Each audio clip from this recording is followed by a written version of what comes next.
The magic headband is placed on Mine's head. She is not pleased and wants to know the reason for wearing it, but after putting it on, she soon becomes tired and falls asleep. Ferdinand, the main priest, watches her thin stick fall, and this stick is usually used to fix her hair. Mine has brought strange things into the land of Jürgenschmidt, and not just this hairpin.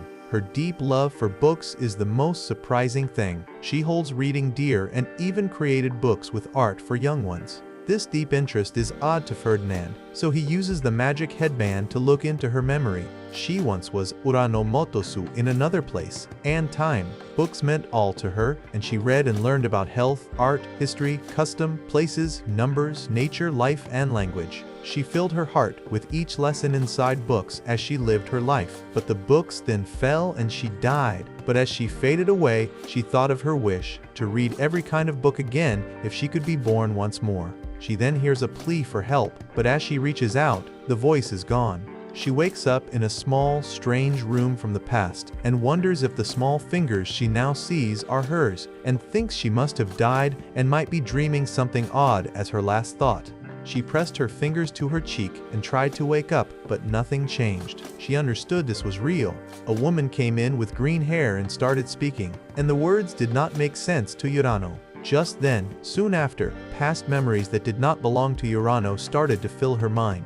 Mine's mother called to her, but Urano remembered she had lived as a girl named Urano Motosu. When Eva, the mother, called again, Urano found she could now understand what Eva said. This is when she began her new life as Mine. Urano believed her mother had been just as joyful as she once was about being a librarian, but it made Urano think about how she would not see her again.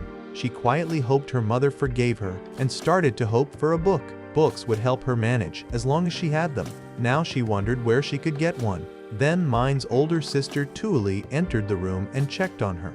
Mine asked Tuuli for a book, but Tuuli did not know what Mine meant. Mine was left very surprised and could not see how someone could not know about books. She wondered if there were just no books for children in this house. Afterward, their mother walked inside. Tuuli said Mine's head might be hurting. The mother noticed her fever had broken, but thought maybe Mine still was unwell. She advised Mine to rest until it was time for food. After her family left, Mine saw her chance to look for books. The hard floor was cold and covered with dust under her feet, but looking for a book was more important. She searched the clothes basket and found a doll, but there was no book. She thought she would look in the room next to hers. The door looked large to her because her body was small, and it made her pause. She tried to jump for the handle, but she lost her breath after only a little effort. She believed she could do it because books were worth it. She took her blanket, rose up on her toes, and could just grab the handle. She fell back onto the ground, but thought the pain was nothing if it could bring her closer to books. She saw that the next room was only the kitchen, and it was clear there were no books there. She checked the storeroom and everywhere else, but nowhere in the house did she see even a single book.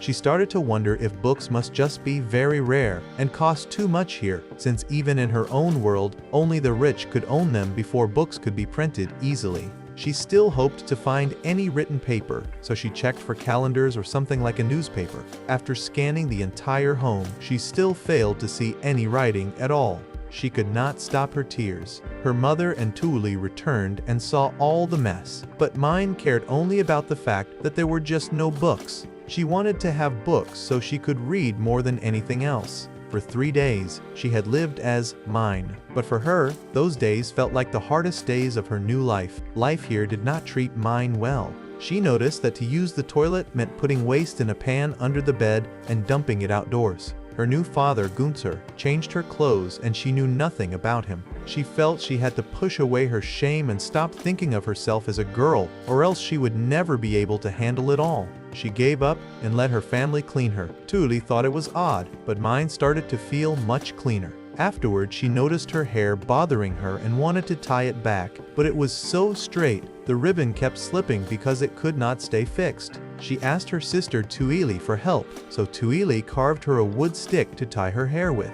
Even then, Mina felt her hair needed a proper cleaning. Soon after, her mother saw her temperature was normal again and suggested that Mine should join her on a trip to buy things in the city. This made Mine hopeful about finding a bookshop since no book was in their house. She thought that if there was a store selling books, she could ask for a book by offering to keep the house if she got one in return. When Mine looked at the stairs outside, the steps seemed dirty and scary to her, but her mother said she would carry her down. Mina then remembered how her new body was weak and that her mother sometimes carried her like that many times before. Once outside, Mine was amazed to find that the house had 5 floors. She saw that the area was filled with houses joined closely together, and the people there did not have running water but shared a big well for their water needs. As they walked longer, Mine felt surprised to find the area looked just like a town from old Europe, the same as what she had seen in pictures before. The church was the largest building in the whole town, and she was told that when she became 7 years old, she would have to go there for her baptism.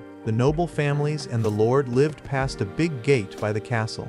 There was a tall city wall built around the outside of the town, so it was safe. She learned her father worked as a guard for the gate to the south. She soon figured out that they lived in a large city, but strangely, she could not spot any kind of sign or mark with writing as they walked the streets. She found it troubling to imagine a world that had no writing at all. The market was full of people, but Mine's mood did not improve since it was full of noise with no sign of books. She then suddenly became pleased to see a piece of wood painted with signs or letters and learned it listed the prices for buying from the sellers. She was happy to notice a money system was being used and that their coins were called lions. She drew attention to the fruit that was 30 lion, and her mother praised her. But when Mine saw a chicken get its head cut off in the street, it was more than she could stand. After passing out, she comes back to her senses resting on her mother's lap, but she is not yet calmed down after being so frightened. Still, she wants her mother to finish shopping and goes over to a shop nearby, asking kindly if she can stay inside as her body feels weak. The couple running the shop graciously agrees since Mine is polite.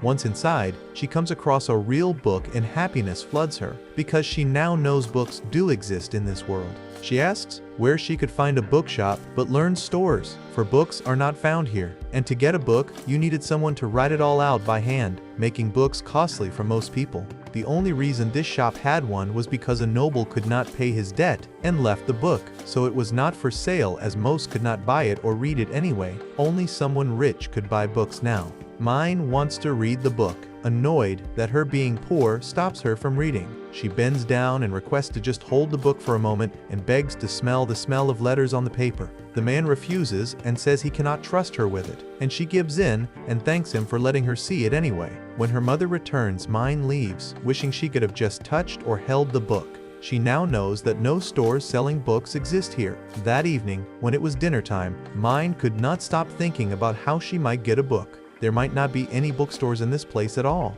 She thought that she would simply have to make books herself. She realized she had spoken those words by mistake and had to act as if she had said nothing important when her family looked at her. When the sun rises, Mine wakes up early before everyone else, and she is now set on bringing books into this world. She first needs to know how to get paper, but when she searches through Mine's own memories for it, there is not anything about paper at all. Her hair also bothers her and feels rough like stone. There are no schools or books here, and children either do work at home or outside for money. Tuali shows her some merle fruit that she picked this morning that looks like an avocado. Their mother says oil can be taken from the fruit, so Mine knows she can use it to make shampoo. She now can wash her hair, which has not happened for a long time. When she was Urano, she would often make things like soaps and shampoos at home with her own mother, so she is full of ideas. She knows she can use the oil from the fruit, plant leaves for fresh smell, and just some salt, and that this will let her invent a shampoo. She can barely hide her happiness, and smashes a fruit before Tuli can cover it with a rag, which lets the juice cover everything. Their mother scolds her. After squeezing the oil, she asks Tuli to boil some water and dumps the oil in, and the smell is wonderful. She then uses the new shampoo for a wash, and after combing her hair, Tuli and their mother are amazed that her hair now shines. This is what Mine calls her simple all-in-one shampoo. With the mother gone for work, Mine and Tuli stay home to help out. Their father left home without his lunch, and he had made their mother hurry to make it for him too. Mine thought her mother would not be happy if she noticed, so she wanted to take it to him herself. But as Mine went down only a few stairs, she could not go on without losing her breath, and by the time she reached the street, she was exhausted. Thule started to think they should return. They were met by Ralph, Lutz, and Faye. Mine noticed how different each boy's hair looked in color. The boys were heading to the forest, and Mine remembered from old memories that the red-haired Ralph and his cousin Faye were Thule's age, and Lutz, the little brother with light hair, was the same age as Mine, 5 years old. She suddenly felt weak and fell down in front of everyone and could not find the strength to get up, remembering how weak her new body really was. Lutz asked with concern if she was okay and said he could carry her to the gate. Ralph decided to do it instead, since he was older and could carry her easily. Even so, Mine made sure to express thanks to Lutz for being concerned, and he turned away, face red. As they walked to the gate, Thule talked to Ralph asking if Mine was heavy, and Ralph said he had no trouble carrying her at all. Thule thanked Ralph, and his face turned red. Mine quietly realized Ralph liked Thule. As a light wind came by, Ralph noticed the scent coming from Thule's hair and liked it, making Thule blush as well. Mine found their feelings for each other sweet. She thought Ralph was like a boy from a romantic comic.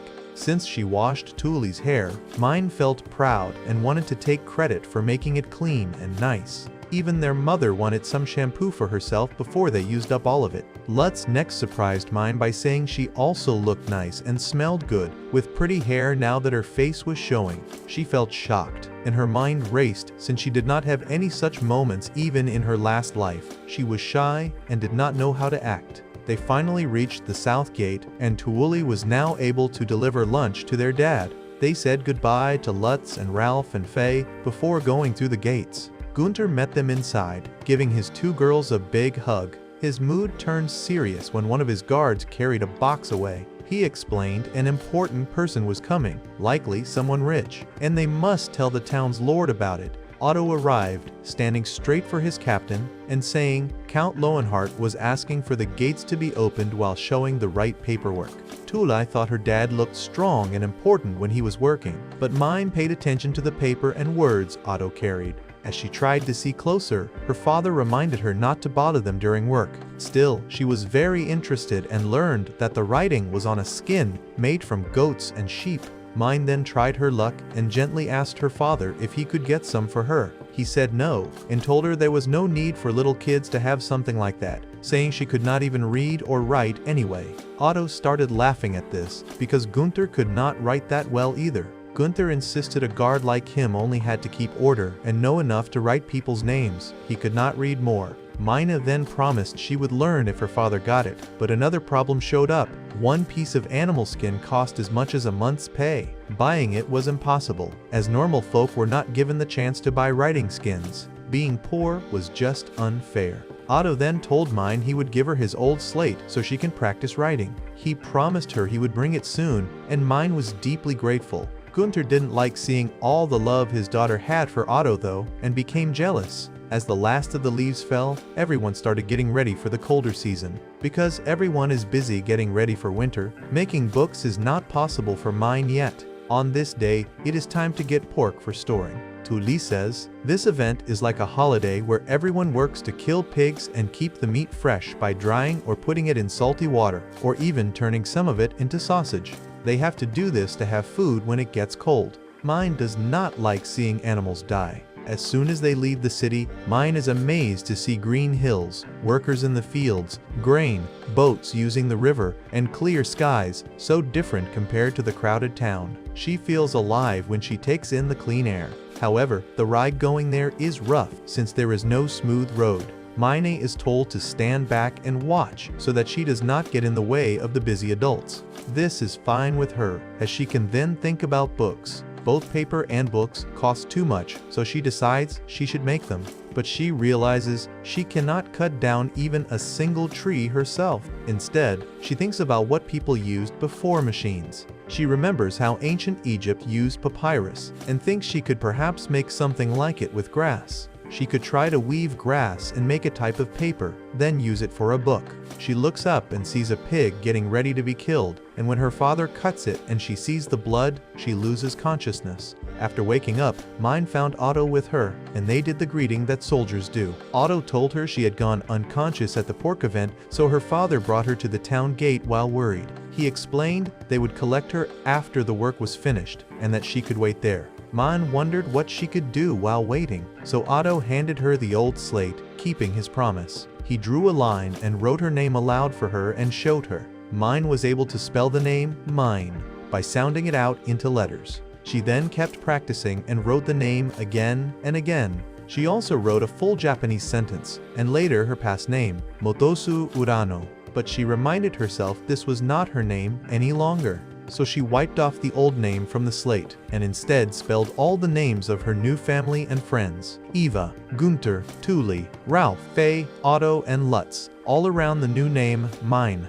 Later, as the sun went down and her family came back to get her, she had a hot forehead and was covered in sweat as a fever hit. While lying in bed, she tasted the sausage and was happy, and then got to enjoy her own writing on the slate as well. But she could not help but wish she had a real book to read. 2 months after she became mine, winter now filled the town. Mine often sat inside and felt restless since she could not play under the sun. The snow made it hard to go out, so everyone in the house focused on making things to use or sell. Thule wove baskets and their mother worked with clothes. Mine needed a job as well. Back before it started to snow, she asked Tuoli and some friends to gather plants with thick stems for her so she could try to make fake papyrus. While looking at the plant, she thought she needed to get the inside fiber out. Thule told her she could do that by cutting the skin, cleaning it, and leaving it out to dry. Since mine was too weak to do this, she asked Thule to do it, and soon Thule had filled a whole box with stripped fibers. She tried to weave the fibers to make the paper, but after 3 days, she did not make enough. She lost motivation and gave up on her papyrus idea. Her mother next told her to stop with the grass and make baskets, as that could be sold. Tuoli said she could assist, but mine did not need help. As Urano, she had made baskets out of thin paper with her mother before, so she knew how. When the basket was finished, her mother felt so impressed with it, but this made Thule begin to doubt her basket work. Mine and their mother both tried to make her smile again, as she wanted to learn to make clothes as a tailor one day. Their mother said she would teach her how to weave baskets, and Thule felt encouraged. Once Thule becomes 7 next summer, it would be time for her to have her first baptism, and she would be able to work as an apprentice. To start being an apprentice, a grown-up had to introduce you. Because of this, most people worked in the jobs their parents had. Their mother hoped mine would become skilled at weaving as well, but mine did not want to sew clothing or make things to sell. All she wanted to do was create books. The ideas she took from ancient Egypt did not help her either, so she decided next to look at Mesopotamia's ways and maybe make clay tablets once the weather was warmer. One chilly morning, Thule and their dad went out to gather Peru fruit that only grew on cold, ice-covered trees. When they cut them open, the juice inside was like coconut milk. She learned that you had to get the fruit early in the morning before the sun heated the trees. Once the light touched the tree,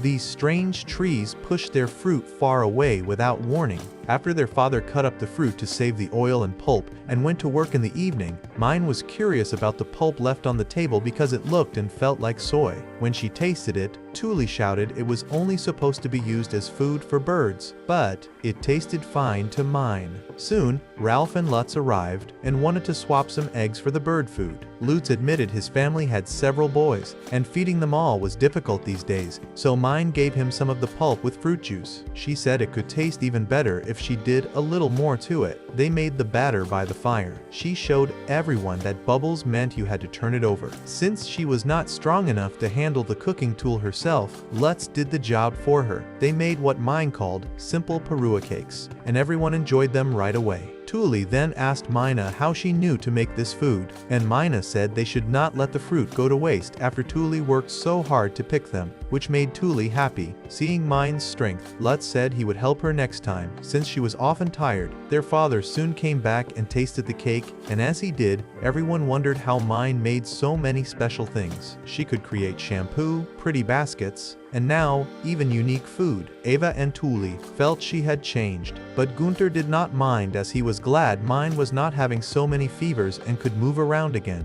Later, everyone hurried at the sound of Mine's loud cry. Her riding stick had broken, and she asked her dad if she could visit the gate to see Otto for a new one. She thought she should also ask Otto to help her learn the rest of their letters. She called out that she liked Otto and Gunther did not take it well. Gunther replied she could only visit the gate in spring or she could get sick. Mine was annoyed and thought her dad was much too strict, but the weather that followed turned out to be perfect for gathering Peru. So her mother and Tuuli left for the forest, and her father ended up having to take her to the gate anyway. As they walked, her father brought up the fact that Otto had a wife and was always loyal. Mine could not see how this mattered to her at all. Gunther was not very friendly toward Otto as he had to leave Mine with him. Mine explained that her father's mood soured whenever she praised Otto, but Otto was pleased to see her. Otto gave her a new slate stick and continued teaching her more of the alphabet. While looking at his writing, she quickly found a mistake in his money records. Even though she could not read well yet,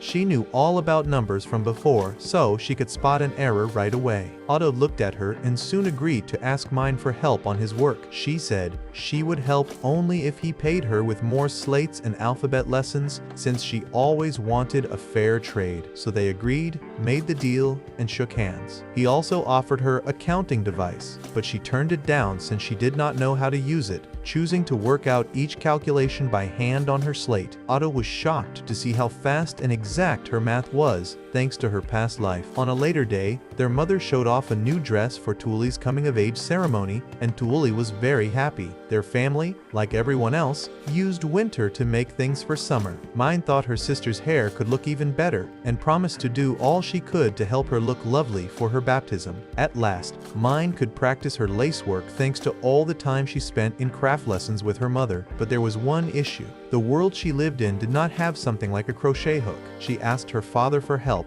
though he was still in a bad mood. "A sweet please?" from Mine fixed everything, and his face lit up at her saying, "You're the best, Dad." This made him so proud. He got busy working, feeling cheerful with Mine, cheering him on, and he made the exact tool she needed. Then she told him she loved him, and Gunther became teary and felt like he had outdone Otto. She then took some unwanted thread from her mother, and using her new tool, made a tiny flower by weaving the thread together. She planned to make lots and put them together. Their mother copied the new skill so quickly, and their father helped by making the piece that clips the flowers together. This way, Tuuli had a new decoration for her hair. It made her look wonderful. Their father was proud after seeing his two girls so close and happy, and even shouted in excitement that they made his life complete. One night, Mine shocked everyone with the wonderful food she served. She told her family to eat soon, while it was still warm. Her mother was unsure if she had ever seen food cooked with such skill before.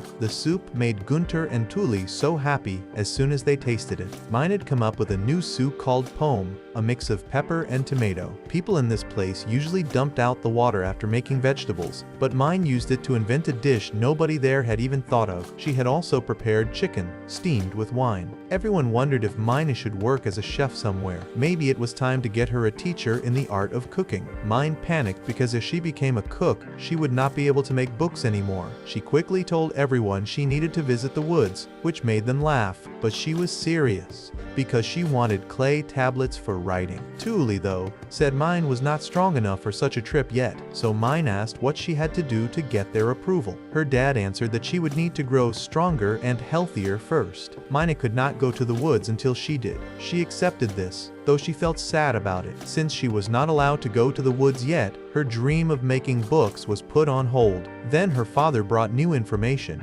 Otto needed her help again for organizing things and doing his budget. She had done well last time, but there was a rule against hiring children who had not had a baptism, so she would just be learning to read and write with Otto. Though Mine had trouble with her health, Otto thought she was still fit for the work and could become a scrivener, someone who does paperwork for important people. The job paid a fair amount and was not hard on the body. Otto used to work in selling goods before he became a soldier and still keeps a strong network with buyers and sellers. Her parents then saw this as a good chance for Mine, since many jobs would not be right for her. Her father agreed and wanted her to have a good friendship with Otto. Her job included getting paid in new slate pencils and being able to stay home if she was unwell. Otto even joked that it was a perfect deal for him since he got help without spending much money. Mine found this very funny. Otto stayed clever clever, just like when he was with the sellers. With this job, Mine and her father left home together for her work at the gate. He also told her that once she was strong enough, he would finally let her try going to the woods. For now, her body made walking too hard, so she needed to be picked up before reaching the halfway point. When she met Otto, he was there with a group of boys who were planning to work as town guards in the future. They were learning the basic alphabet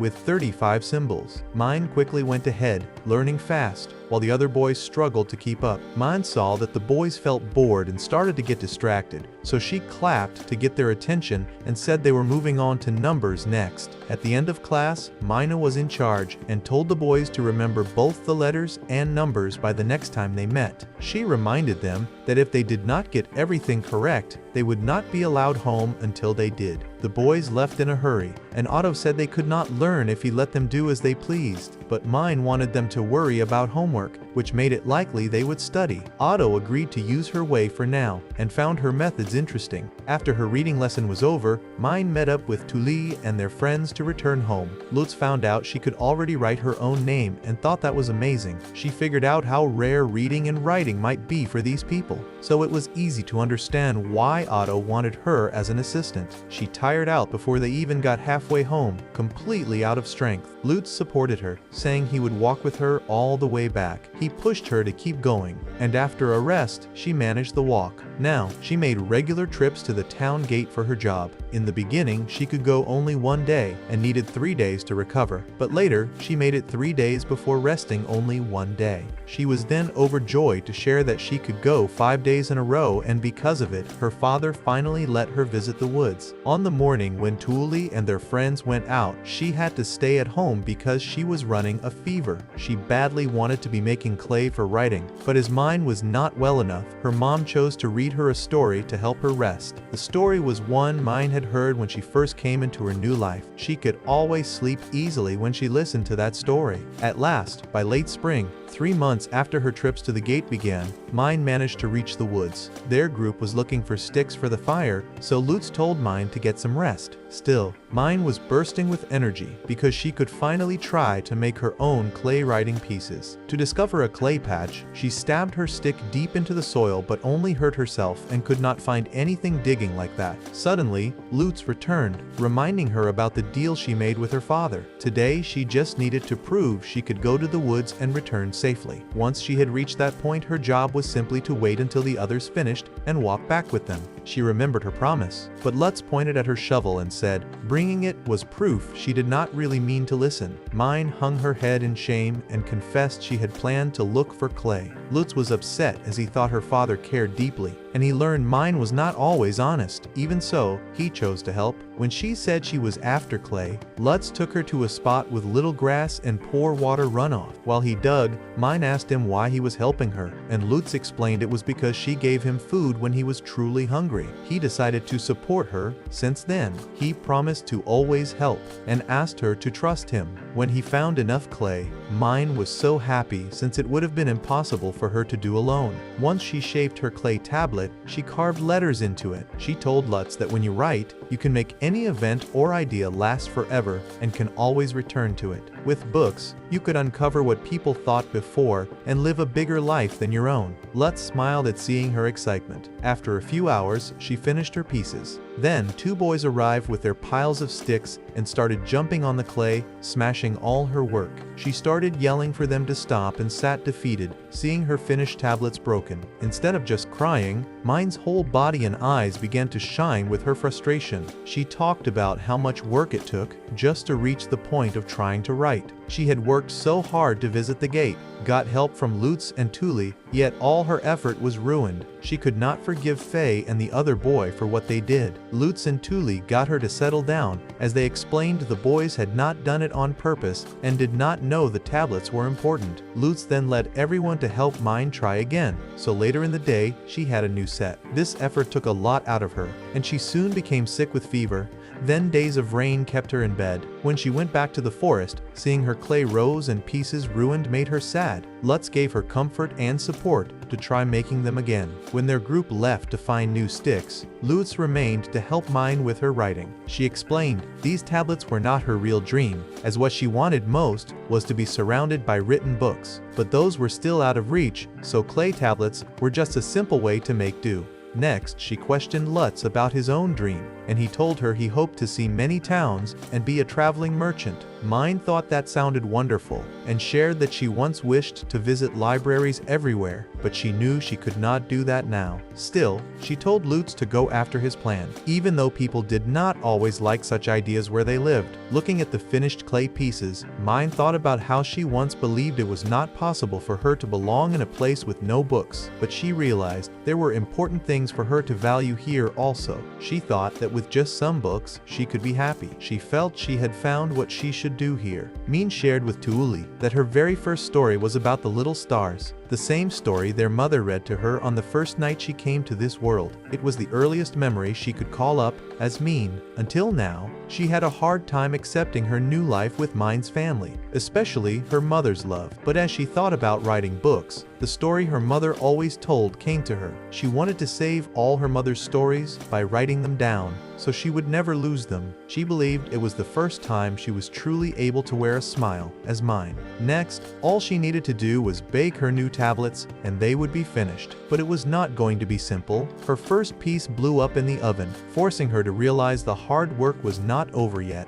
It was finally the day for the summer baptism, and Tuuli was the center of attention as everyone cheered for her. This is a special moment for all children turning 7, and it is normal to have a large celebration. Lutz's mother said it must feel lucky to have girls since she only had noisy boys herself, 4 total. A group of women soon surrounded Tuuli, marveling at her as she looked just like a royal child. They were interested in her hairpins as they had never seen anything like it before. Meanwhile, Gunther was uneasy as he needed to go to a guard talk on such a big day for his family. On the day of the ceremony, only the children walk into the church together. When the big bell rang, Tuuli was nervous, but Mine gave her a soft poke and told her to look happy, because Tuuli's smile made her look the best. The children then headed inside while Gunther wanted to see Tuuli go in, but Mine stopped him so he could attend his meeting. Back at the working space, a guard entered looking for Otto, but both he and Gunther were not there and busy. Luckily, the guard needed a reader who could check the writing,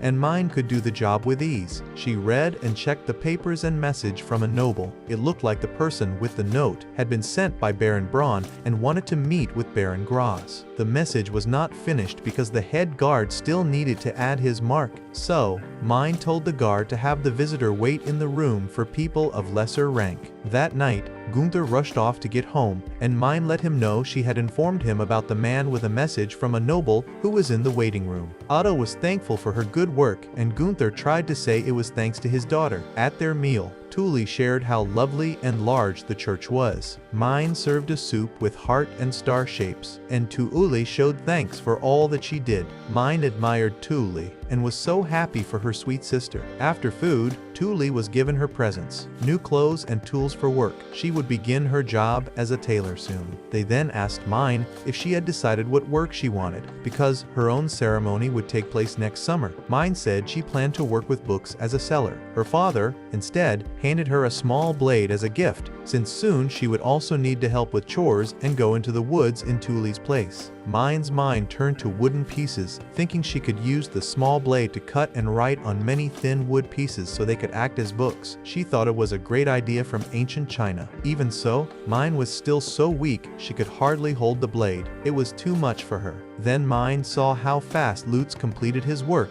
and this gave her a new idea. She decided to start with what she was able to do for now. She slowly carved several wood slabs and had so much fun that Lutz noticed right away they were meant to replace her clay writing pieces. He teased her about how she enjoyed herself. Lutz then said he would lend a hand, but wanted her to help him meet Otto so he could learn about working in the trade world. Mine promised to ask Otto at the gate the next time she saw him. At the office, Otto was startled as he thought Mine wanted to be a merchant because of him, but relaxed when he learned it was for Lutz. Otto did not think it would be a good job, and Mine already guessed that not many liked merchant work. She also knew that adults in his family could get upset, and that a city child might not be okay with so much moving around. She kept quiet though, deciding it was best for Lutz to learn from Otto, who had lived that life. Otto agreed to talk when he had more time. Mine soon found that slate sticks were useless for wood tablets, so she asked to be paid with ink instead. The cost shocked her. She would have to work for 3 years without pay to save up. At home, while leaving the wood pieces to dry, Mine thought about how she could get ink. She wondered if catching something like an octopus would do the trick. She realized she had no idea where to find the ocean. She saw a bin filled with gray powder, so she asked her mother for it. Her mother refused, saying the ash was set aside for making soap, melting snow, and many other things. So Mine changed her request, asking for black dust from cooking instead. Her mother agreed, giving Mine the job of cleaning the oven. After she collected a good bunch of soot, she got sick and needed rest. She tried to use water with the soot, but the marks were unclear and did not last. She thought next of using it with oil, but doubted her mother would allow her any. Thinking of another idea, she considered a solid item like crayon or another hard tool. She used a lot of thought and came up with the plan of mixing the soot with some clay. Together, she and Lutz shaped it, and at last she had a stick she could use to write on her wood tablets. But once home, she panicked on seeing her wood tablets were missing. She tried to explain the situation to her mother and was told her mother had used them as sticks for the fire. That was just too much for Mine.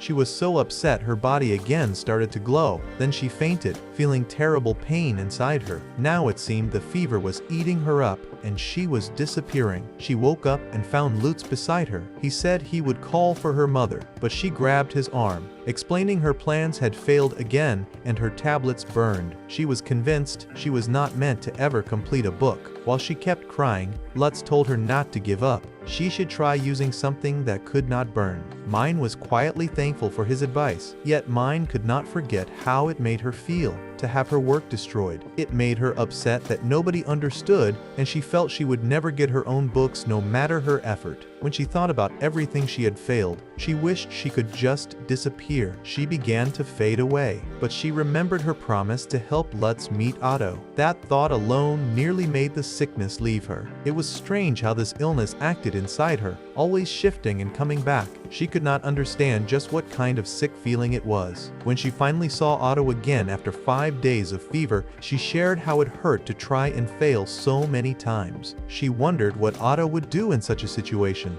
and he answered that she should find someone already in the business and get them to make what she wanted. If the other person would also see a gain of money, she would not have to spend so much. Otto sounded like a real businessman. Next, they set a time for Lutz's meeting with Otto at the market square at the 3rd ringing of the bells soon. Otto looked interested in Lutz after hearing Mine speak so well of him. Mine felt a bit shy about that, as she thought it was not supposed to be more than just a business deal. When they met again in the woods, Mine said Lutz had to trust her and do everything she planned. She cleaned his hair and explained that how you looked and acted was important for making new deals. She then asked what his main reason was for wanting to join Merchants Who Travel. Since his parents could not introduce him to the job, he needed to have a clear aim to be accepted. He did not have a clear answer and turned the question to Mine. She stated she only wanted to be a business person if she had no other choice. But as a business apprentice, she planned to sell paper, since people did not really buy books here. Once he looked tidy, Lutz questioned why they were early,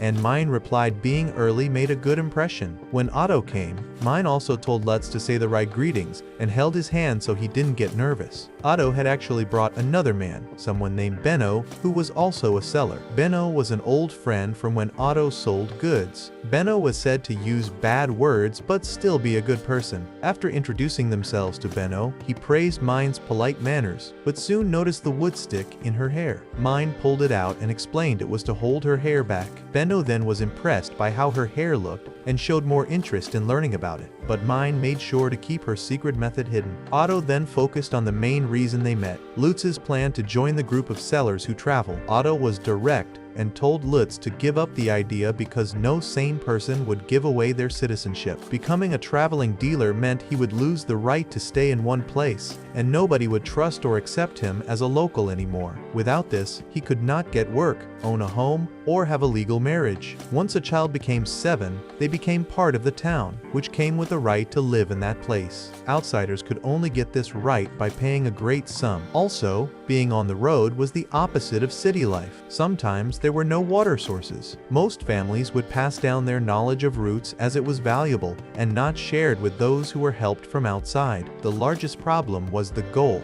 Traveling sellers all dreamed of saving enough so they could buy their way into a city and live without hardship for the rest of their lives. Lutz seemed down after hearing this, but Otto mentioned another idea from mine. Lutz could just become a normal seller's assistant, giving him the chance to travel outside the walls for business. Then Benno, the other trader, moved closer and checked if Lutz truly wanted to work as a merchant. Mine squeezed his hand, and Lutz bravely said yes. Yet Benno wanted to hear what Lutz could sell and what he hoped to put on the market if he succeeded as a merchant. When Lutz had nothing to offer, Benno ended the talk. As Lutz was upset, Mine softly asked if he would like to sell paper for her instead. His aim was now clear again, and he vowed to make all of Mine's plans real. They decided together that Mine would think up new inventions and Lutz would handle selling. The two grown-ups showed interest in Mine's work, learning that she wanted to sell books. Benno dismissed the idea, saying it was something only rich people could do, and Mine disliked hearing that.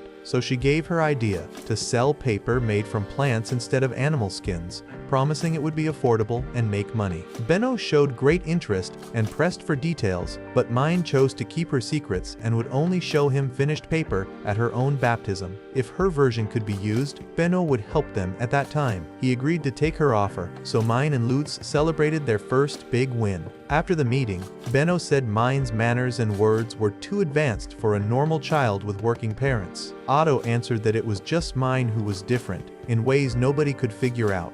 Benno was eager to see what would happen if paper from plant fiber was sold, since he knew it could cause major changes in the trade. Benno decided he wanted Mine as his pupil since she had already created hairpins, a way to give hair shine, and now paper from plants. He felt confident she would bring new things to the table. He planned for both Mine and Lutz to become part of his business. Mine was thrilled by their success, but Lutz stayed sensible and asked how they would actually make the paper. At home, Thule was shocked Mine and Lutz could both become business students, even if it was not guaranteed yet. Mine began drawing out plans for a special cooking pot and a wooden frame. She knew making paper needed 2 big stages: getting the fiber and giving it shape. The first part meant cutting the wood, boiling it, and peeling it. Once the best fiber was pulled off, you pounded it until it fully separated. Next, the remaining mass was mixed with water and a sticky substance and strained through the screen tool. The last step was pressing to get out water and letting it dry. Afterward, the paper was ready. Now, they only needed to build the tools, and Mine wanted to ask Lutz for help in getting the parts made. She then shared her drawings, and Lutz agreed to look for the right wood. They still also had to find nails. Mine asked Otto for help getting them, which made him laugh. Curious, Mine then asked Otto why he picked guard work if it cost so much money to become a resident. He spoke with pride and said he did it so he could marry Corinna. He moved to this place at 15,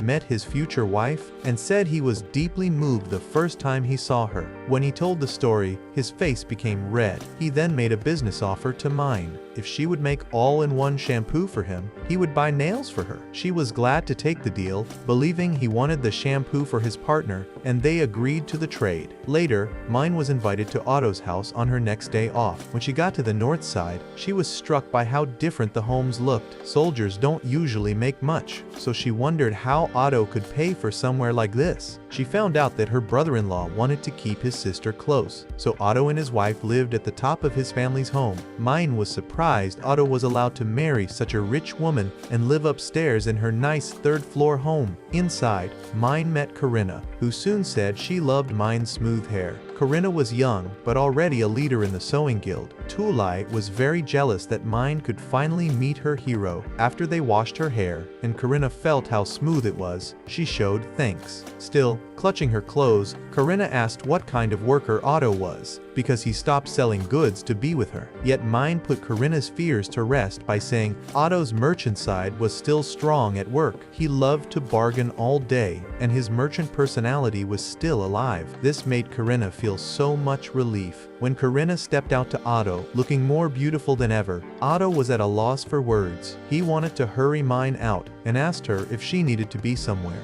Mine took her new nails and left so they could enjoy time alone. Armed with the nails, Mine joined Lutz to build the screen frame at once. They quickly found they needed special tools first though. They had to be able to make perfect lines and cover every gap, so Lutz would have to speak to his dad. Since his father saw business people in a bad way, only passionate for wealth, Lutz groaned, since he knew it would be tough. As they left later, Otto gave Lutz and Mine a message to meet Benno.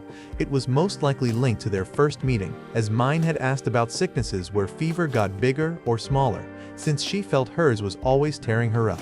Benno guessed it was the devouring, which meant Mine would soon die. The note they received invited them to eat with Benno. They should meet him at the Gilberta Company building at the Fourth Bell, which was located on the lower level of Otto's place. Mine then realized that Benno was the brother who did not want Corinna to move, so he and Otto were now family. Since Benno and Otto had tricked her last time, Mine warned Lutz they should stay watchful not to be fooled again. At the store, they saw it was quiet, with few people shopping and not much to buy. Lutz wondered if the shop could even turn a profit. Mine said it must, because it was spotless. The workers were well trained, and the service was top class. Their customers were likely the wealthy and those with noble rank. While they sat and ate, Mine was bothered by the taste of the food. She then noticed Benno was slightly upset. It turned out he was annoyed she went to Otto for the nails, especially because she gave up her shampoo for the trade. Benno wanted her to bring these ideas to him first. Mine thought this was not allowed, since their deal was not fully set. But Benno explained if their paper could be useful,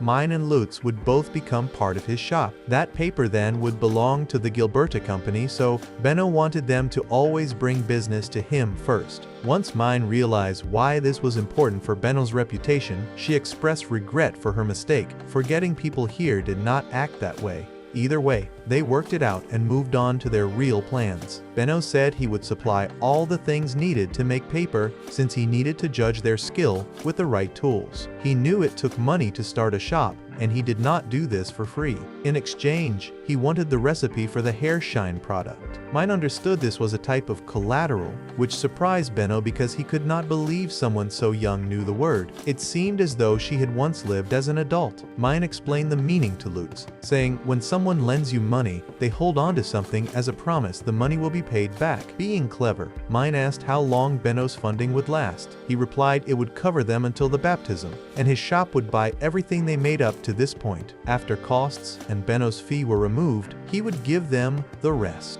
After they joined his company, all paper would be sold by his shop and they would get 10% each as their share of profits. Mine did not want the 10% royalty. Instead, she decided she wanted to keep the right to produce paper herself and allow Lutz to sell the product as the only seller. Her idea was that if both of them were let go, their royalty cut would mean nothing. She was being careful so neither she nor Lutz could be thrown out after Benno had what he wanted. Benno smiled at her answer, recognizing that Mine chose having job safety over quick cash. He saw she truly understood how to protect her own future. Benno's employee Mark brought papers so Mine could fill out orders, while Lutz worked on his writing. Lutz wore a look of concern, but would not say a word to Mine about what was troubling him. After the papers were done, they had to use contract magic to make their deal real. Mine was excited for magic, but was sad when she discovered only rich people could use actual magic. They were told this contract magic was invented to hold upper-class people to their word. Once signed, its rules could only be broken by everyone's agreement. Papers and expensive ink were laid out for the contract, and Mine frowned, now wishing she had not exchanged her shampoo recipe so quickly. This type of ink was only used for the biggest deals. Once all had written their names, Mark handed them a knife so they could put blood on the document. Mine was worried, but Lutz and Benno both used the knife with ease. Lutz then placed the last drop of blood for Mine, and the magic took effect, making the paper disappear. On their way back out, as they returned home, Lutz kept a distance from her. While calling out to Lutz, he stopped and asked if she was really Mine, Since he could barely follow her talk with Benno, Mine squeezed her fingers together, her whole body uneasy, and asked if she really seemed so different to Lutz. He apologized, aware it sounded strange. He said the business terms made him feel shocked. When they walked away together, Mine thought maybe she had revealed too much that day. She knew Lutz would eventually figure out she was not the original Mine once they began making paper, and she wondered what he would do with that truth. As he stepped away, she reached out, not wanting to lose someone so close to her now. Upon getting home, Mine realized her family seemed oddly distant. Lutz's own family also reacted with caution, asking her to bring the real Mine back. She tried to leave, but they surrounded her, calling out to know who she really was. Her terrified scream from a dream brought her mother inside her room. If everyone uncovered the truth that she was not actually Mine, she did not mind letting the fever win and fade away. But she did not want to leave any unfinished business, so she was determined to put all her effort into making paper for as long as she still had time. The next morning, being near Lutz felt strange, but Lutz was heading for the woods, so he could not come with her to her meeting with Benno. That allowed Mine to manage her business alone, taking some pressure off while Lutz was away. That meant she could avoid anyone getting more suspicious about her. Talking with Mark, Mine made plans to set up a shop near the south gate, where they'd need a large supply of wood. Suddenly, she collapsed in the street. She regained consciousness to find herself in a bed, with Corinna and Benno fretful over her. She immediately knelt down, which just showed her habit of bowing in apology. Benno checked for fever, saw it was down, but told her she must go home. She insisted she still needed to finish her business, but he forced her to leave. He also made a new rule that Lutz had to come with her. She couldn't work alone anymore. That meant she was sent home and got a long scolding from her mother, and then was left resting in her room. Now Benno was sure Mine had the devouring and told Otto it happened to commoners born with magic inside. Most people never spoke about it, since almost no children with it lived to their baptisms. If your magic kept building up, it would consume you. The more magic, the sooner you died. The only thing that could help was to use items that removed that extra energy. Later, Mine's father warned her she had only one more chance, or she wouldn't be allowed to leave the house at all. Lutz laughed about Benno's rule that she couldn't go out without him. After Gunther left, Lutz admitted he felt bad since it looked like she no longer needed him because she did so many difficult things by herself. He felt bad and wanted her forgiveness. Mine felt much better hearing that Lutz did not hate her. While they worked in Benno's place, Benno spoke clearly about how important it was for Lutz to keep Mine safe. He really thought Lutz was the only person who could handle watching over someone as bold as Mine. Everyone around was reminding Mine to slow down and let others help with more challenging tasks. Lutz saw her face and knew she was not going to actually take their advice. When she noticed he noticed, everyone laughed and Mine blushed. At this moment, Mine had not yet noticed that since their talk, Lutz had stopped calling her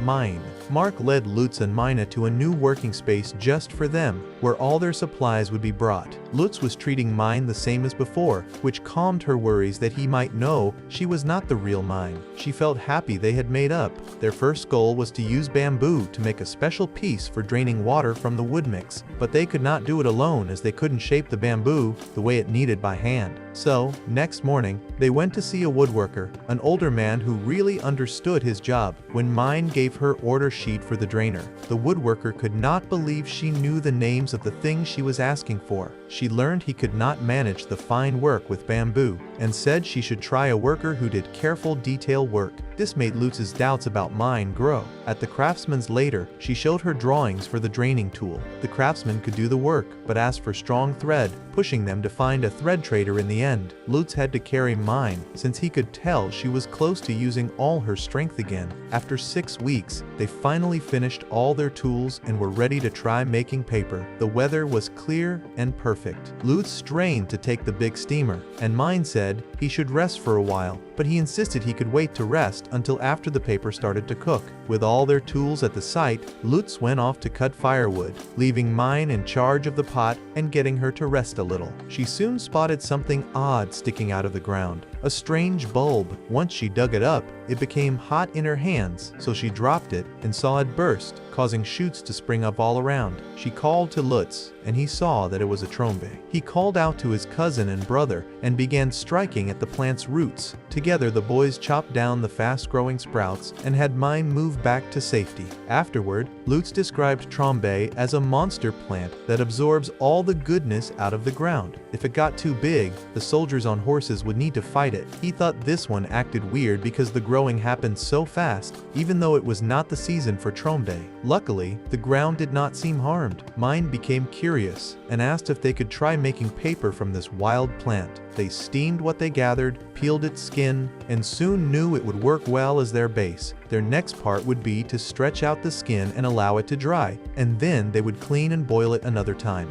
Lutz seemed ready to talk about something but decided to wait until after the paper was ready. When he went off, Mina noticed he still seemed unsure of her. Making the paper went well, but Mine could not guess what Lutz was thinking. She asked him to make her a pair of sticks to mix the pulp, and he watched her carefully, suspicious of how easily she used such odd tools. She just tried to play it off. On a new workday, their job was to get rid of any tough knots or damage in the material. When they added fruit mixed in water, it formed a sticky base for holding fibers together. After this mixture was added, the paper paste was ready. This felt familiar to Miney and made her happy. Back before, as Urano, she often prepared homemade paper made from milk boxes. Lutz asked how and where she learned to do that, and Mine nearly ruined her own secret. She made a weak joke that it was only something girls knew. While making the paper, Lutz kept on doubting what she did and how she knew. Mine paused and wished he would not stare at her in that way. Days went by, the work went as planned, and their first batch of paper was done,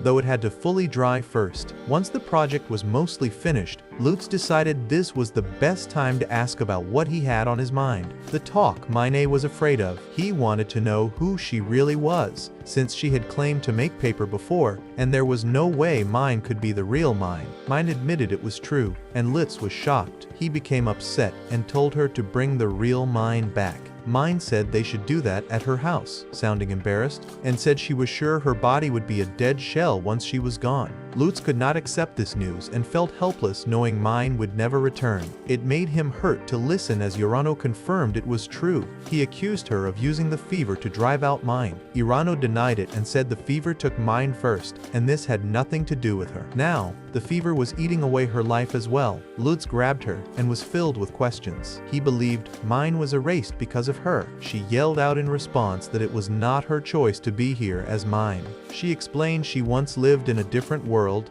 died, and suddenly woke up in a new form. If she could choose, she would never have wanted such a weak life. Lutz finally began to calm down as he realized she did not do this on purpose. Nobody would want a body so lacking in health that walking a little could cause illness. When he let go, Mine promised that if he really wanted to be rid of her, she was ready to vanish. Lutz was startled to hear her say that, but Mine said she would have already gone away if not for him. She pointed out she got sick after her wood writing boards were thrown in the fire. During that time, she would have allowed the fever to destroy her, as it was clear she would never get her books no matter what effort she made. But when she saw Lutz's sad expression, she remembered her promise to introduce him to Otto, and that gave her strength to fight on. She kept her word, and together, they even made paper. But if Lutz wanted her out of his life, she was ready to leave. Lutz, thinking Urano's soul showed up right after using the hair stick for the first time, was confused that it had been almost a whole year. Her family had no idea she was different. They just thought Mine became weird, but were happy she was finally doing better. Lutz decided it was not for him to determine what happened next. It would be for Mine's family to choose if they ever learned about her truth. When he said it was fine to keep going as before, she held him, searching his face to ask if he truly meant it, knowing she could never be the original Mine. Since she seemed to regret her place in his life, he said it was okay. Most of his memories of Mine were of time spent with her, not the old Mine.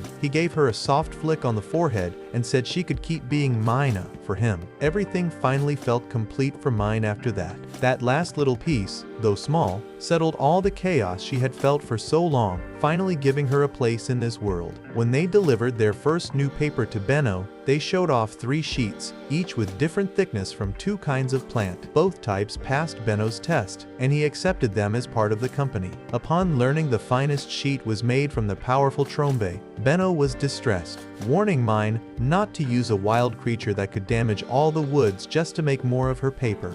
Lutz was shocked at how much money they earned, but Mine could not tell what things cost in this country because she had never purchased anything by herself before. She was too sick to run any errands. Mark helped explain the money system. 1 small bronze coin equaled 10 lion. 10 of those became a medium bronze, while 10 mediums became a large one. After that, the coins are silver and gold, with a big gold coin worth 10 million lion. When paid for making new paper, Mine handed over her flower hairpin, and Benno's eyes lit up. He was already imagining business deals for this item. Before that though, Benno led them to join the merchant group. If you sell at all, you must first register there. Without joining, you cannot trade legally. Benno showed his magic card to the guards, and a magic barrier vanished. Before the sign-up, Mine was drawn to a shelf of scrolls, eager to see written things. But Benno pointed out that it was for storing scrolls and boards, not books or fancy papers. It did not matter to Mine. She just wanted to see anything in writing. She picked up a city map, and Benno described how their city of Ehrenfest was named after its lord. The neighborhoods where nobles lived were up north, while the busy eastern road brought visitors from far away. To the south were farm towns, forest, and a smaller settlement. The river was to the west, and if you crossed it, you would reach another lord's land. The 2 leaders were friends, so it was an active trade path. When Mine and Lutz got their registration, they would get to shop there too. The merchant group leader, Gustav, explained the rules. Temporary registration was only for children helping their own family. He could not officially approve 2 unrelated kids for Benno. Benno argued something special made an exception possible and urged Mina to show off her flower clip. The master jumped up in surprise on hearing she made it, as he had been searching for such a piece. Not missing this chance, Benno glanced proudly at Mine. She now saw what Benno wanted from this all along. They planned on making plenty of clips as winter crafts, but if the group would not give them registrations, there would be no selling them. Benno really made it clear what a waste that would be. In the end, the master agreed and gave them both cards for temporary permission. Afterward, Gustav said his child Frida would join the group in the coming winter, and he would like an ornament for the event. Benno quickly explained the deadline was just 1 month away, so his shop would give the order special attention, but only for extra cost. Gustav was happy with that. He wanted another decoration that matched the hair accessory Mine had made. When Mine suggested he order one to go with his granddaughter's hair or clothing, he admitted he wanted it to be a secret. Mine countered by saying his granddaughter would be happier to wear it if it matched her style, and she was asked for her opinion. Gustav was impressed by her wisdom. He even offered her a better job at his place, saying he had a bigger store and could pay more, but Benno refused and blocked the offer. They scheduled a meeting with Gustav's granddaughter, then returned to the Gilberta company. Benno flashed 4 fingers, showing the hair ornament was sold for 4 small silver coins. Mine was shocked, feeling the price was too high. Benno's motto was that if a large profit could be made, they should always take the opportunity. He explained that almost everything Mine made was considered fancy, so she had to learn pricing or she could disrupt the whole market. Before leaving, Mine and Lutz put some of their paper money, a small silver coin, into an account with the Sellers Club, which also worked as a safe place to keep money.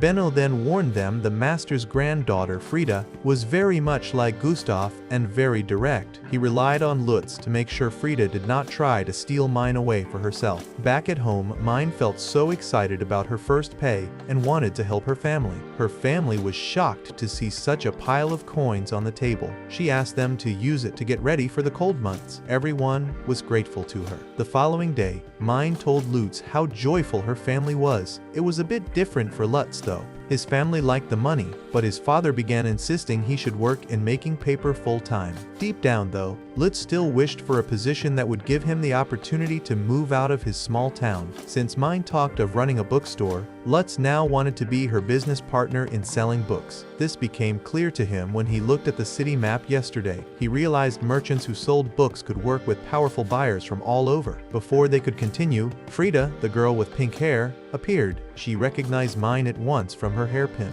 She invited them to her home, and Mine noticed instantly that Frida gave off the well-off, upper-class feeling from her words and appearance. The trio arrived at Otmar, Gustav's shop. Inside, Frida's house overflowed with expensive, rare things. Upon seeing the hairpin, Frida revealed she loved watching the parade for children joining the group and said Mine's hairpin was the prettiest at the summer event. She had begged her grandfather for one. Looking at Frida's dress for the holy event, Mine chose a shade for the flower that would match the outfit. But there was a small problem. Frida wore 2 ponytails, so she needed 2 pins to look right. Frida quickly offered to pay double, but Mine said no, since Frida had already given her special thread. The two kept going back and forth, with Frida wanting to pay more, while Mine kept refusing. Then Lutz suggested making the second pin half price, so Mine would get a little payment for Frida's thread. Frida agreed, but then quoted Benno, repeating the line about getting as much money as possible, and Mine realized Frida was not just a nice rich girl. To drink, Frida served cold mixed with honey and water, which tasted a lot like raspberry juice. When Mine learned Frida did not prepare it, she got curious and asked about her hobbies. It turned out Frida liked counting money most of all. She enjoyed not just adding it, but holding, stacking, and hearing the coins hit each other. Frida next tried very hard to recruit Mine to work for her, but Lutz was quick to block her plans. Frida seemed to use the same tricks her grandfather had just tried. When they returned to Gilberta's shop, Benno was not pleased to hear Mine gave the second pin at half price. He warned them other buyers might start asking for a free extra one as well. Lutz described Frida as being just like Mine, with a love for money in place of a love for books. A month later, Frida received her pins, and Mine helped her put them in her hair. Gustav was smitten with how his granddaughter looked, comparing her to a fairy. Since it was getting late, Lutz told them they should get going. Mine explained to Frida how easily she fell ill, and that was when Frida mentioned the devouring. Frida listed every symptom Mine had, as she suffered from it too. That turned out to be the reason both were so small. Frida shared that the illness could not be truly healed. The sick feelings could be kept away, but needed plenty of money. So long as a person kept a strong reason to live, the fever would not worsen, but if motivation vanished, the sickness would come back. A whole year has finished since Mine got here in this world. She is now about to face her second winter and enjoy another pork stocking festival. For the last 3 days, Mine stayed in bed because of illness, and she found it strange because such events had not happened in some time. Some anxiety let the devouring appear again, so she tried putting it away as she always did before. She remembered Frida's talks about staying strong and thought she had to focus on fun things instead. That evening, Tulli came home carrying some bacon. A short time after, Lutz dropped by to check on her, and Mine immediately showed him the list Benno made for them. The tasks had to be completed before winter finished. The first task demanded them to tidy up and act properly in front of people. The second required the two to read and write every character and number. One more task was learning to use a calculator. Mine went back to Gilberta's shop and tried to understand how they should look so that Benno would be satisfied. She understood they needed new work outfits and shoes, so they would need 10 small silvers for decent items. Then, Lutz started to work on speaking in a polite way for customers, and Benno laughed quite a lot at his first try. All she hoped for was that Lutz could succeed during the winter, with time. Just then, they got an update about the shampoo. The workers followed all of Mine's steps, but the result was not as good. He wanted to see if Mine understood the problem, because if they could not get the product right, they would be breaking the magic contract, and that could threaten their lives. Mine became scared. They both hurried to the workshop so Mine could look around, and she soon saw that the trouble came from the cloth used to squeeze the oil. The soft fine cloth had very small holes, but at home, Mine used a simple rough one with bigger holes. The bigger holes allowed more seed and fiber pieces to get into the oil, and these were important because they helped clean hair by pulling out dirt. The worker thought all the strained oil was bad, but Mine told him a trick to fix the problem by mixing the lost bits back in, which could make even nicer oil. She ended up letting it slip that she knew more than she first showed. Benno quickly said he would buy the extra tip from her, and he took Mine somewhere private to talk. inside his office, Benno said he wanted to pay for all her advice about better ways to make shampoo, using other things, and anything else on her mind, and he offered 2 small golds. Mine asked for 3, saying she learned this from Benno himself. He agreed and warned Mine to save money, since that was the only way to hold off her sickness. Frida could survive because she had money and ties to important people. With Mine sitting down, Benno said if needed, she must use everything she could make and always build up her savings. She became worried, since it felt like her fever was coming back more often, and she worked very hard to get here, so she really wanted to live longer. She wanted to survive. Mine gave Benno every way to improve the shampoo, saying salt could act like a scrub and citrus could help remove dirt, though she never tried it herself because the stuff was too precious at home.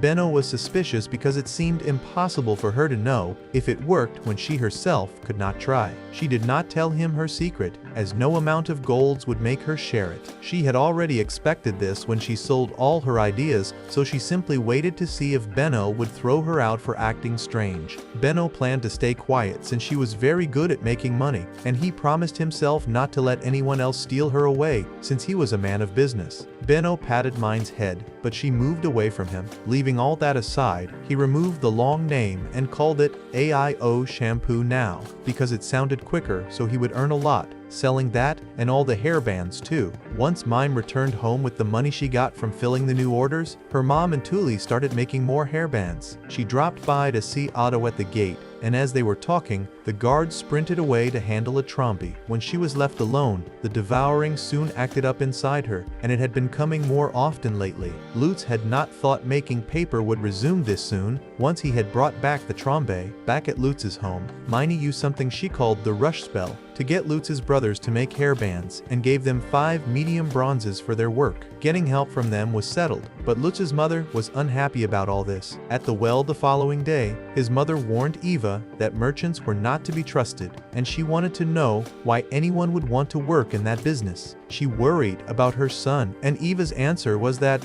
Benno did not look bad, since he paid them fairly for their craft. Still, there were worries about how difficult being a merchant could be. Later, Mine let Lutz try steamed potato with butter, since no one here steamed possible foods, and they went back to processing the Trombe bark. After laying the bark out to dry, Mine felt the devouring again. It was not from sadness or worry, so she was confused. Lutz saw she was heating up, but Mine soon settled herself down. There was nothing else he could do, but Lutz offered to carry her on his back. That was the best he could do for her. Lutz carried her back, and she realized no book could tell her what to say to him now. Lutz helped her every time, even after learning she was not exactly Mine, and she was glad for that. She told him she would not give up, and felt his tears on her hands as he cried, walking her back to the shop. In a private meeting with Benno, Lutz begged him to save Mine because he felt powerless. Benno told him to start learning to do things for himself and not to count on Mine to be the grown-up. He added that Lutz must not give Mine worry, and if Lutz really wanted to help, he needed to make all of Mine's ideas happen and earn as much as possible. Lutz decided to become even stronger for her sake. The next day, they showed up with a basket full of bands. Lutz seriously wanted to help Mine lessen the devouring, so he promised to make anything she dreamed up. After that, Mine showed her basket with extra weaves, and Benno guessed all the unusual goods from the last half year had come from her, then asked for more profitable ideas. Mine got out colored soaps, sweet-smelling soaps, and candles. He looked forward to big business, but then the devouring took control, causing her to sink to the floor. As she faded away, Benno told Mark to call for his coach, and Mark sent word to the guildmaster. When the family met again, they wished for Mine to come back safely. Mine had told herself to keep the fever down because there were still books left to read. With her breathing hard in pain, a light glowed from the band on her wrist and pulled the illness away. When she woke up in a new bed, her wristband fell apart. Frida soon came in and explained that the band drank away Mine's sickness and magic,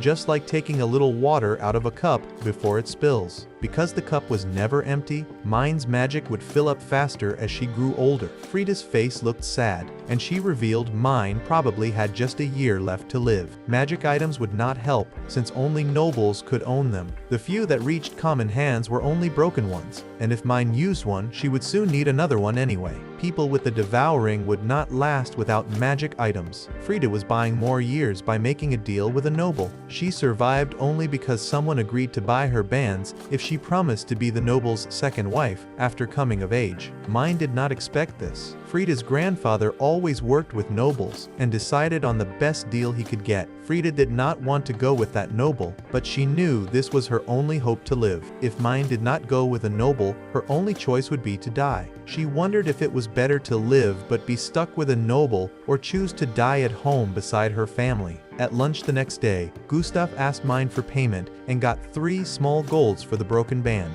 Benno and Gustav made a deal that if she could not pay, she would work for Gustav, but they were very surprised to see that she could pay. The money came from the shampoo tips she just sold, and it was exactly enough. Later, Mine's family and Lutz came by to check on her. She could not leave yet, so Frida's family would keep her another night. Seeing them go, Mine was unhappy because soon she might die. Once they were gone, Mine and Frida decided to have some fun together and met Frida's cook, Ilse. When Ilse offered sugar, flour, eggs, and butter, Mine wanted to make a pound cake. Their arms quickly tired just by mixing, and Ilse ended up doing most of the work. Tasting the finished cake, Mine was happy. For the next activity, they went to Frida's private bath. While Frida did not prefer to be a concubine, the good thing was she would get to manage her own shop later. While bathing, they also used AIO shampoo on Frida's hair. The girls wanted to talk a lot in bed, but the nice bath made them sleep fast. The next day was Frida's baptism. Frida's grandfather said she looked like a true goddess, which made Mine remember how she dressed Tuli up once. Mine then started crying because she missed her family. When they all appeared, she hugged her father tightly. She went home for dinner, and at that moment it hit her that this really was home now. In Benno's store later, Benno was upset to learn Gustav had taken 3 golds from Mine when he had quoted only 2. Benno's mood worsened when he learned Mine made a special food with sugar when she was at Frida's. Sugar was new here and rare, only nobles enjoyed it, so Mine had handed out something valuable for nothing. He scolded her for losing out on such a money-making chance. Now seeing crowds come in, Benno explained to her that winter was when people spent the most, wanting to keep busy when snowed in. Mine's mind filled with ideas for small games like shogi, reversi, or karuta, and she wondered if she could finish them before next year, but she worried she would not even be there next year. As her family slept, she could not do the same, and Frida's words echoed in her mind. She could not say the truth to her family as each day slipped by. Soon, Mine got her clothes for the baptism. They changed Tuli's dress for her, and Gunther was so happy to see Mine look nice in it. The family thought this meant everything was better and Mine's illness was gone, but she sighed, getting ready to tell them the real story. After explaining what happened, the family felt troubled. They had no clue she spent 3 small golds for the band that saved her. Gunther soon stopped himself from getting upset and was ready for more bad news. When he learned that Mine would live only about 1 year more at most, it broke the family's hearts. If more magic items were not found, Mine would be forced to work for a noble and would not see the family again. But Mine clearly said she would rather die than live away from them, and she wanted to stay. They all agreed through tears. Eva and Tuli held Mine as she dozed off. Gunther stayed near the fire, still crying softly as he drank. After picking her own end with loved ones at her side, Mine chose not to train at Benno's store. Otto said it might cause tension because she earned much more for the shop than people who had worked there for many years, and she could only go in when she felt well. Lutz's mother Carla was fine with her son not going either, but Lutz said he still wanted to be a merchant. He would chase that dream, with or without Mine. He would even go live with the shop if his own parents tried to stop him.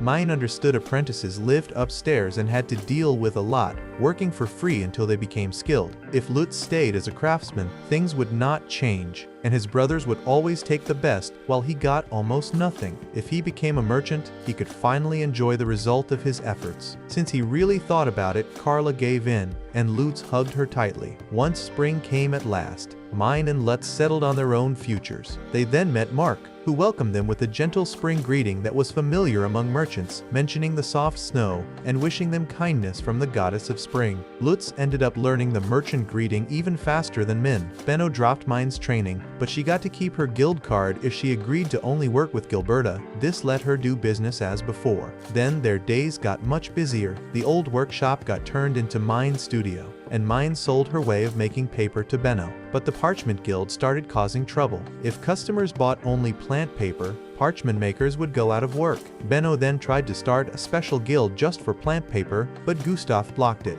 Mine offered a fix, saying official contracts would still need parchment so that guild could keep making money. With that, Gustav gave his yes. Gunther met Benno at the gate and did not look pleased to see his girl carried by someone else, but relaxed after learning who Benno was. Otto watched and laughed that Benno looked like Mine's father. Mine was surprised that Benno had not married yet since he was the boss of a huge shop, thinking he must get many marriage offers. Benno said back when he wanted to marry, he had to care for Corinna, and when she got married later, the woman he cared for had died by then. He decided against marrying since no one was better than her. Mine smiled and patted Benno's head to make him feel a little better. After that, she started teaching Benno to make paper, set up Mine's studio, and helped Lutz get ready for his new training. Spring was over and summer had started. The next time she saw Frida, they got to eat pound cake, baked by Ilse.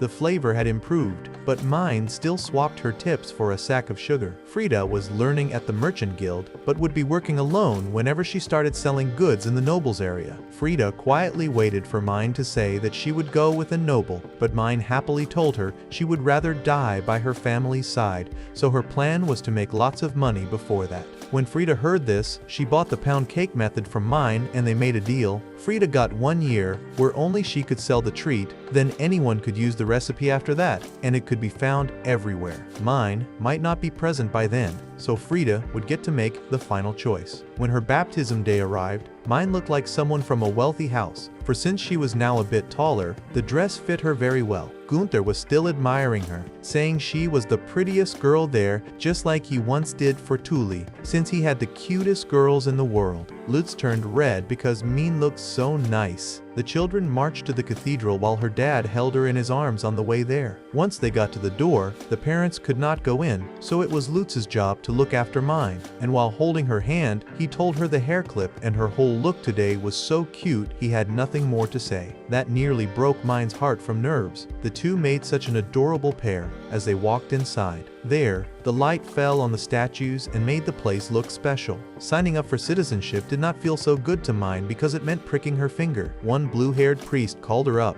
pricked her finger, and took her blood print to mark her as a citizen. As she walked back, Ferdinand found the girl interesting. Once High Priest Bezawanst walked in, Mine focused on the book he carried. She showed Lutz the book and he said it looked nothing like her old tries and clearly cost a lot more too. That priest then opened the book and spoke about how the world was made. When the priest showed how to worship, Mine held back laughter because it looked just like a silly pose. Then they all bent down with their heads close to the floor, which Mine found even funnier. Everyone else did with inside the guest room. Lutz scolded Mine for causing chaos as usual. She admitted the truth, that she got worked up after seeing a library. After hearing she would become a priestess for the sake of reading, Lutz said they needed to go before she did anything else. Mine knew she should have acted more sensibly, but being a priest meant she could see the holy books, so she was pleased with the result. At home, she brought up her plan to her family and Gunther quickly banged his drink down in anger. He strongly refused to give up his little girl to the church, but Mine didn't get why he was upset.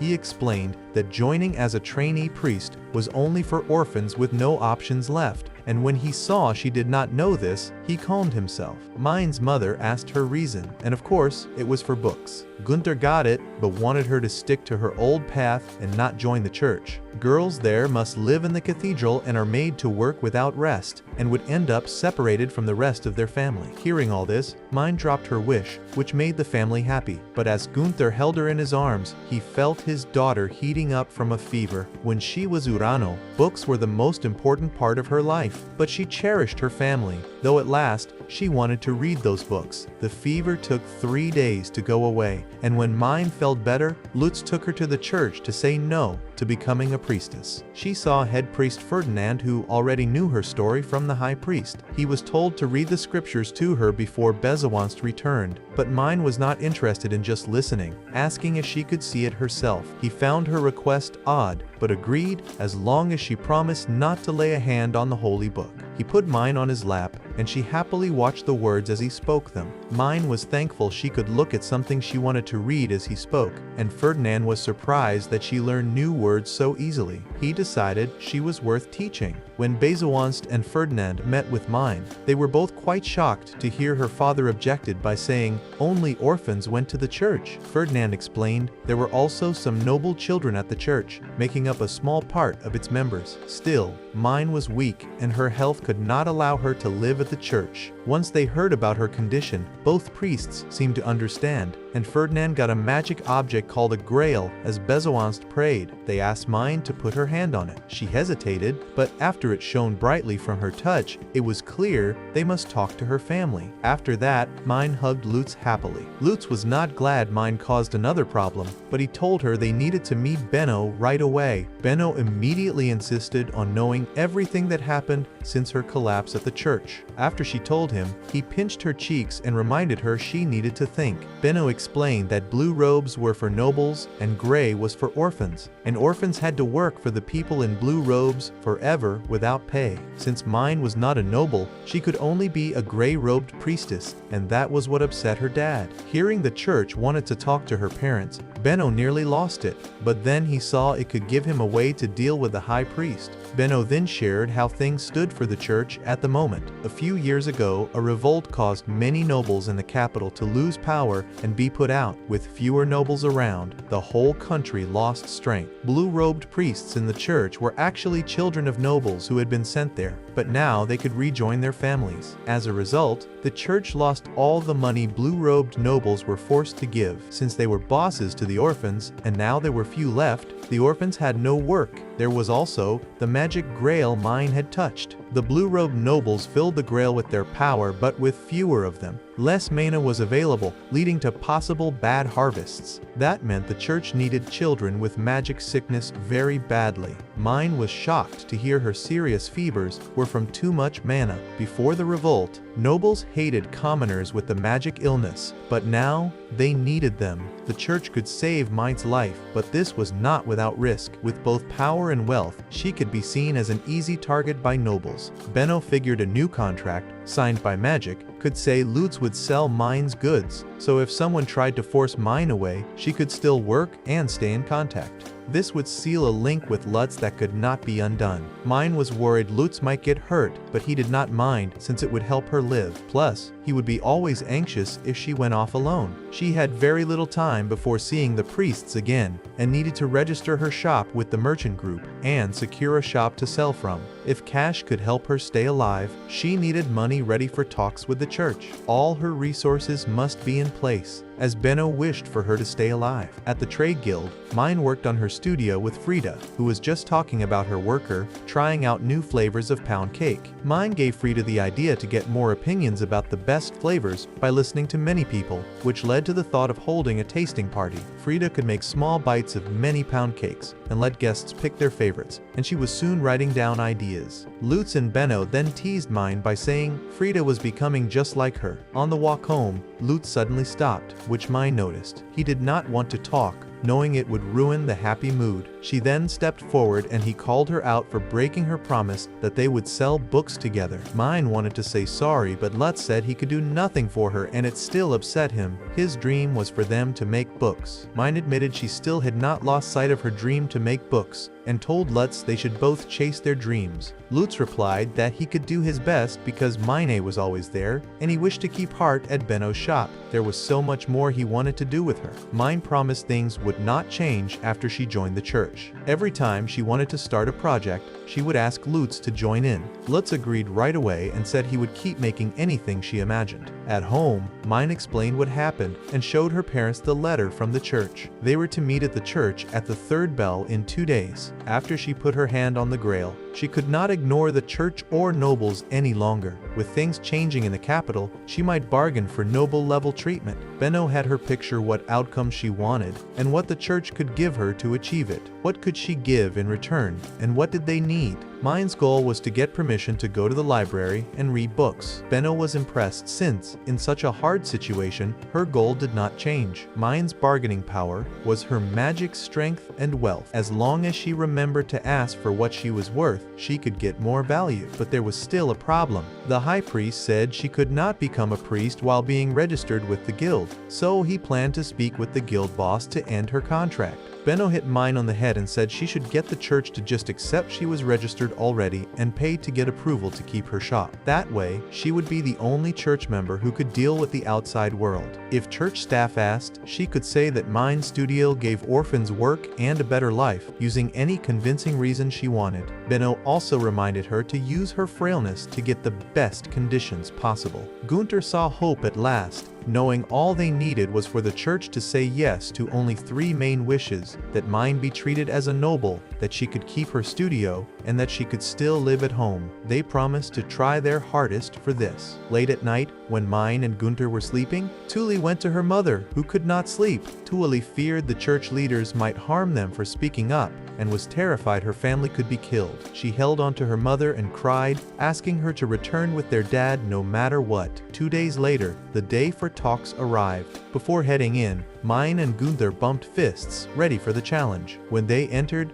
Bezowanst was all smiles, until he saw Mine's parents and learned what they did for a living. His smile dropped, as he didn't expect Mine's parents to be common workers. He then acted so rude it shocked them, telling them to stay standing through the whole meeting. He made it clear Mine would die if not saved by the church. The parents begged he give Mine the same treatment as his own and call her a blue robe because she had the devouring illness. But Bezowanst suddenly slammed the table and called them trash for refusing his generous offer. He told them to stop talking and just give up their daughter. Gunther refused to agree, making the high priest so angry his face turned red. He ordered the other priests to hold Gunther and Eva down and lock up Mine immediately. Gunther was ready to draw his weapon, so Bezowanst said he would have Gunther killed. That did not scare Gunther, who would rather die for his daughter. He quickly beat up the 3 priests in the room, though more came in at once. Bezowanst sneered and said the parents were now sentenced to death, but that's when Mine's rage took over. With her magic, she held the high priest in a choke until he almost lost breath, shouting that nobody could hurt her parents. She squeezed until the priest went closer to death, with Bezowanst gasping for help. Ferdinand begged Mine to stop,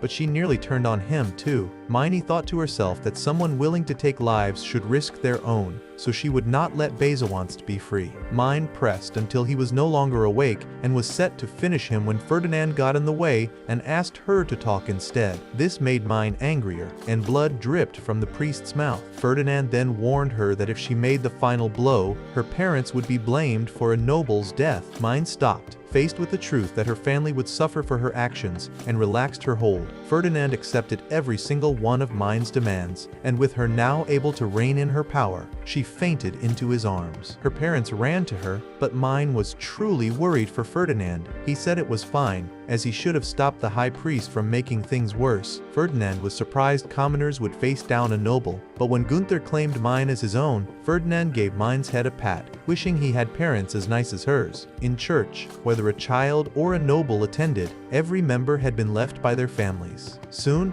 Gunther found out from Ferdinand about the move Mine used, called the crushing. Her rainbow eyes and power rising appeared when those with the illness in their body lost control of their emotions and let their mana explode against a foe. Kids fell to it most often, as they could not manage their feelings in time. Mine's parents remembered seeing it in her tantrums, and Mine felt warmth, thinking back on how much they cherished her. Ferdinand could never have expected one with her disease to have as much power as she did. It did not line up with what he knew, as more power needed stronger will, or the person would have died long ago.